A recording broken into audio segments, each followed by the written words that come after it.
Hello everyone, and welcome to my Bronze, Silver, Gold Proving Grounds guide for Guardian Druids.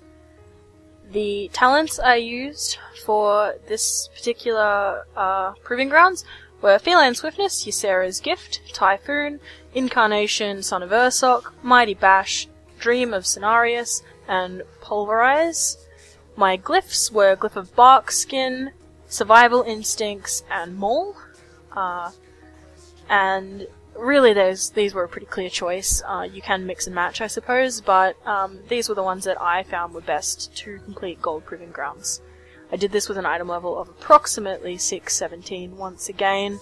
My Guardian spec is a little crappier than my Resto spec, and I originally planned on doing this tanking one on my Death Knight, but I figured why not, and I couldn't really find much media on Guardian Druids, so I thought I would throw together a guide for Guardian Druids. Okay, so once again, as with all of the Proving Grounds, you have every single buff that you could possibly want. In addition, as far as I know, the healing stones don't work in this one either. So, to start off with this first wave, there is two ads you have to take care of. The Wind Guard, which throws you back and then resets aggro, and a Ripper. I chose to use Mighty Bash on the Wind Guard as early as I could, just to try and maximize the amount of time I had to smack on him. One of the main things that you'll want to do in this particular Proving Ground with a Guardian Druid anyway is keep up your Pulverize buff as much as you can and then start reapplying Laceration as quickly as you can, because that's going to be where a lot of your damage reduction comes from. So wave 2 starts off with a whole bunch of these little vermin and a flame caller. You want to try and drag those through the fire. I am admittedly not the greatest at that. I'm actually really pretty bad at dragging things through fire, and these things hit like trucks. However, there is hope. You can, in fact, use your Savage Defense to dodge their stacks and reset them. You can also use Typhoon to blow them away for a second and then kite. Although I found if you had aggro of the Flamecaller while kiting, you were going to get hit really hard. So it's best to try and leave the Mistweaver with aggro of the Flamecaller. Wave 3 here starts with these two Rippers, and then quickly an Ambusher spawns there, as you can see. I chose to focus down the Ripper first that the Mistweaver was focusing on, and a little note with the banana tosses or ambushes, whatever they're called, is tank them like away from the Mistweaver, because otherwise they will hit him and it kind of sucks. Another thing to note there is you can actually shapeshift out of the slowing debuff if need be, but in most cases they will die fast enough that you can drop the debuff. Wave 4 has the Wind Guard and a Ripper with ambushes spawning throughout. You're going to want to focus the Wind Guard down again and use your Mighty Bash on it. Try not to blow Incarnation at this point, as tempting as it may be. You can pick up aggro with your Thrash there, because you're going to want to save Incarnation for this. Barkskin with a 1 minute cooldown is usable on every single wave, and while I may not have been doing that as yet, I don't actually remember, it is advisable just to pop it whenever it's off cooldown if you don't foresee a need for it in, like, say, the middle of a wave or something. It is just a nice little damage reduction. Wave 5 has a Flamecaller at the very beginning. You can use the fire debuff to kite the Wind Guard through and finish it off pretty quickly. The Mistweaver should take care of that, and then you're going to want to try and kill it as quickly as possible. Once you have interrupted it once, you can drag it through its own fire. In the middle of this wave, another Wind Guard will spawn. You can taunt it into the fire and then quickly do the same with the Ambusher. Because it's only a small Ambusher in this case and there was fire right there, I did choose to keep those near the Mistweaver, just because I really wanted to not mess up my positioning with that Wind Guard, because I wanted it dead. Plus, as you can see, the Ambusher there went down really quickly from sitting in the fire. So finish off this remaining Wind Guard and get ready for Wave 6, which starts with a Conqueror and 2 Rippers. So the Conqueror does an Enrage, as he does in the Healing Proving Grounds, and he also does a frontal conal stun thing. As a druid, you have no way of getting out of that I know of, and if there is, I'm sorry to anyone who follows my newbie advice. But you can kind of just stick close to him and strafe around.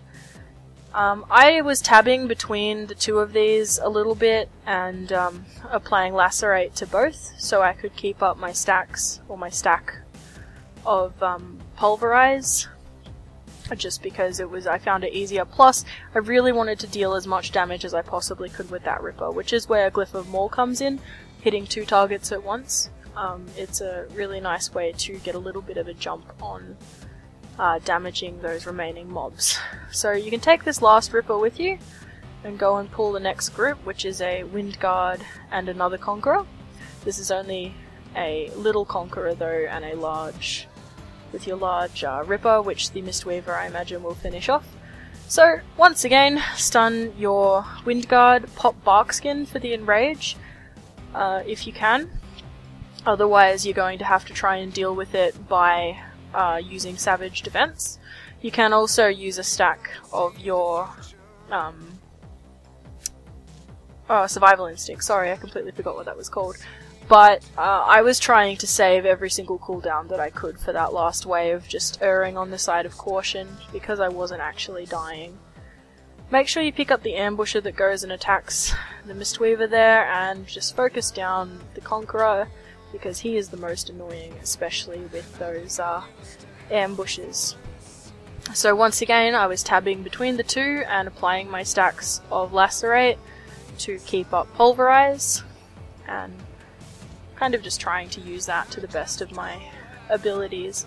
So you'll start wave 8 and you'll have this last ambusher, which is a little bit irritating, but you can finish him off with the fire once again. You've got a large Conqueror this time, which hits like a truck, but you're going to just have to deal with using Barkskin in defense of it too. And if you can sit it in the fire like that, do so, because honestly the amount of damage that stuff does is just crazy. The Mistweaver can very, very, very easily tank the Flame Caller, allowing you to take care of the Ambusher and the Conqueror there. So just kind of be vigilant for those ambushes. They do sort of spawn without you noticing sometimes, and there's a second one that comes in here, which is kind of prevalent because he starts AoEing and you notice.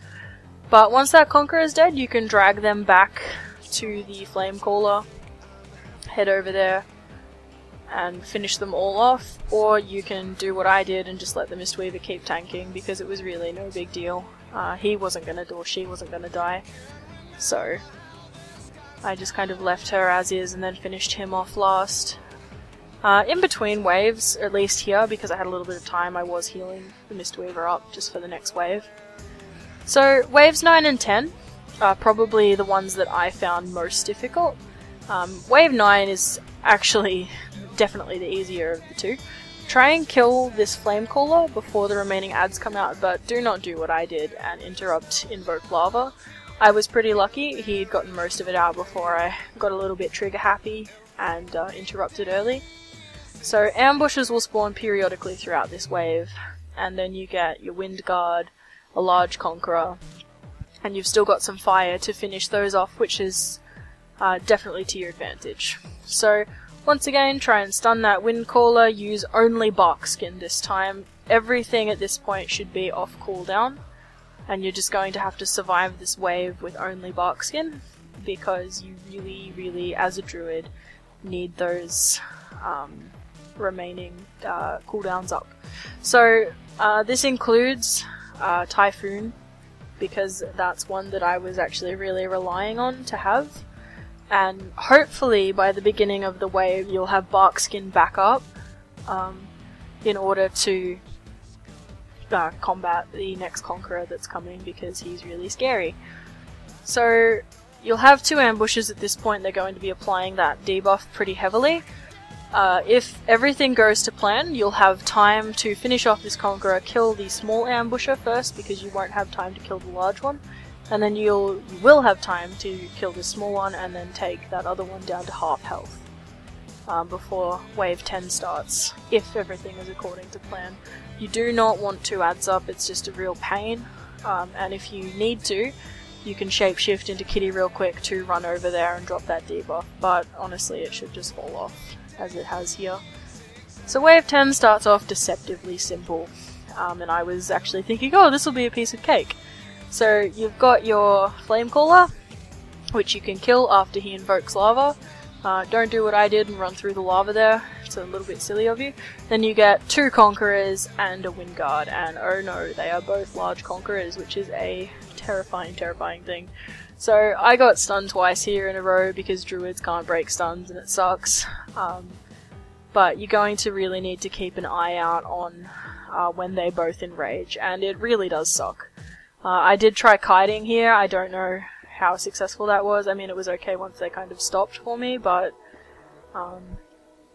honestly, they really do hurt. So keep an eye on the ambushes, and the Wind Guard was killed by the Mistweaver pretty early, which I was lucky for.